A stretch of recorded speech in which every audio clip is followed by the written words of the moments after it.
این هویه اینجوری کاری میکنه، ابتدا بابزار این هویه داغ بشه، بعدا فن رو روشن کنیم به مقدار اندازه دماغی، بعدا میتونی فن رو روشن کنیم. اما ابتدا فن رو روشن نکنیم. هویه رو به برق میزنیم و میذاریم که دماغش به حد نصاب برسه. در اینجا یک آداپتور 12 ولت 30 وات داریم، نیازی به این 30 آمپر داریم که نیازی به این نیست. میتونیم روی گاز مثل یک آداپتور کوچیکتر با آمپر 1 آمپر هم میتونید استفاده کنید. چون ما 1 آمپر در دست هست نداشتیم، فن رو با این روشن کنیم. خب این هم از این تونل بادش. میبینید که جایی که ما چسب کنیم که مقدار داره دود که میاد بیرون، بعد از یه مدت خودش دودش کلا میخواد.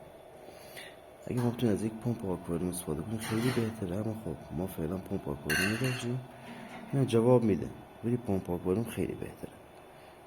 هویه تقریبا 80 وات هسته، نه روی بود. اون هویه خوب آنچنان داغ نشده، حدود 2 دقیقه دیگه داغ میشه و میتونیم باش این قلا رو خب همونجور که میبینید این هویه اینو داره آب میکنه. البته این برای بیشتر بردهای کوچکه.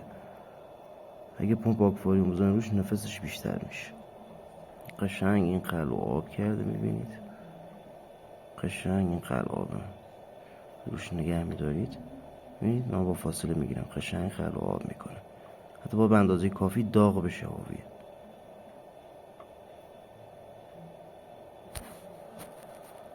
چون من ابزاری ندارم مجبورم واسه خود سر هویه